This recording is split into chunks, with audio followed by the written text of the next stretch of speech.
Alright, well, we're here at the shop. We got seal number 1 in. That was a biscuit to get out.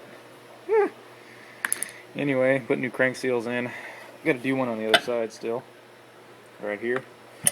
And basically that consists of put some grease on this rubber lip here, and then you push this down, and then you get a seal installer. What I do with it? There it is. You get a seal installer, put that on there, and then you just take a hammer, a little hammer, and then lightly tap it down until the seal is flush with this, with the surface right down in there. So you can see there's kind of a lip, if it'll focus. You can see that lip down there, and that's where you want the seal to sit, is down in there a little ways. It really makes it difficult to get out. If you're not careful, you'll end up doing what I did, and you'll break your pick. So I'm going to get those seals installed and bring you back later. Don't ever use your socket like this. See if I can do this one-handed here. I gotta go on that side a little bit. Can't do this one-handed. Well, you get the idea. You have to guide the oil seal down until it's flush. Alright, well, we got the other oil seal on, and got the flywheel on. Pumps in. Be good to go there. I gotta figure out what else I want to work on. Plenty to do. Alright, now we got the clutch in. So first of all, with these, what you're going to do, hold on a minute, if I can get the clutch back off there. What you're going to do is put your worm gear in to drive the oil pump. Put the spacer in. Just pop down like that. Set the clutch in. There's a backwards and a top. Always have the hex on top. This left-handed thread. Good to go. And you'll take your clutch bearing, put your thumb over it like that, and push it on there. And what that does is it'll push the grease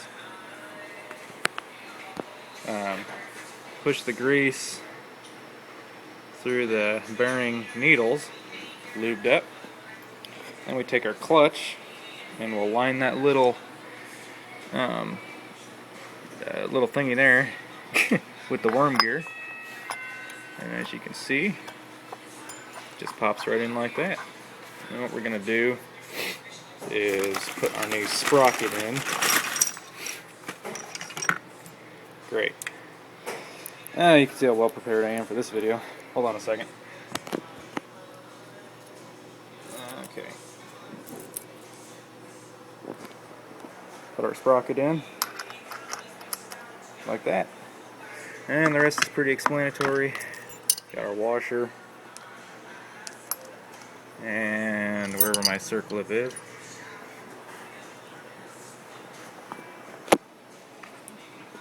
And we will just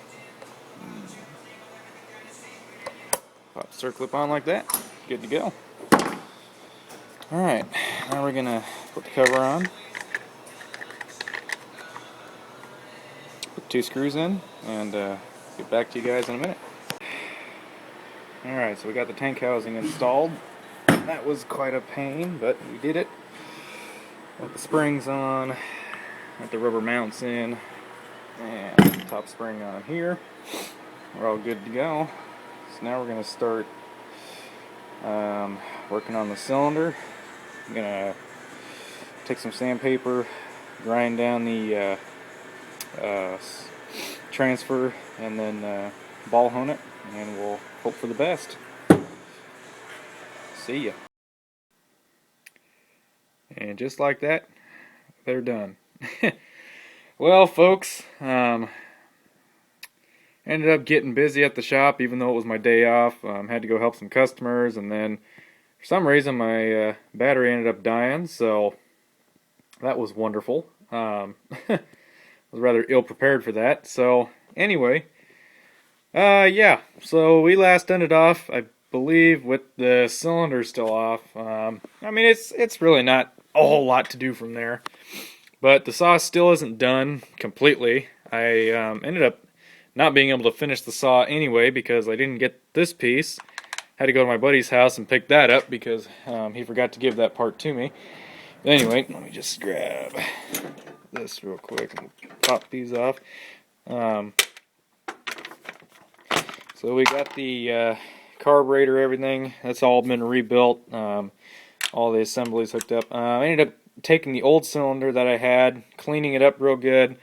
I was able to actually sand down the transfer that had happened.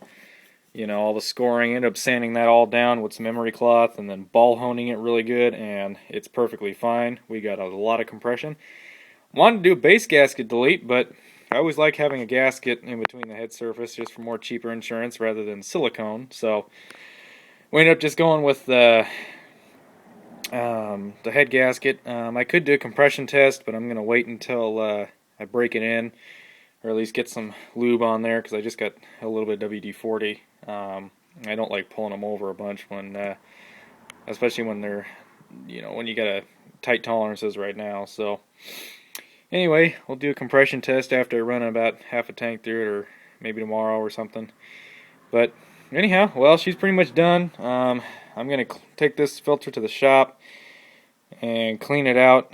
I might get another filter for it because I'm not too pleased with this one. Got to order a bar for it. I got a chain hanging up right there that needs to be sharpened, so I'll sharpen that. I'm going with a 32-inch light bar, if I haven't said that a million times. Did get the new dogs on there. Custom set of stainless steel dogs. Definitely West Coast style. So anyway, she's pretty much all good to go. Sorry guys that I didn't get to really do a, you know, a better video, but it is what it is. You know, this isn't the only saw I'm ever going to rebuild. So, excuse me, so hopefully we'll be better prepared next time. But anyhow, tonight we're not going to be firing her off because I don't have any fuel and it's pretty late. So what'll this be? Part 2, Part 3, Part 4 will be the test run. So, alrighty guys. Well, I hope you enjoyed the beginnings of this video and the little bit I was able to do. So, alrighty. We'll bring you back for the test run.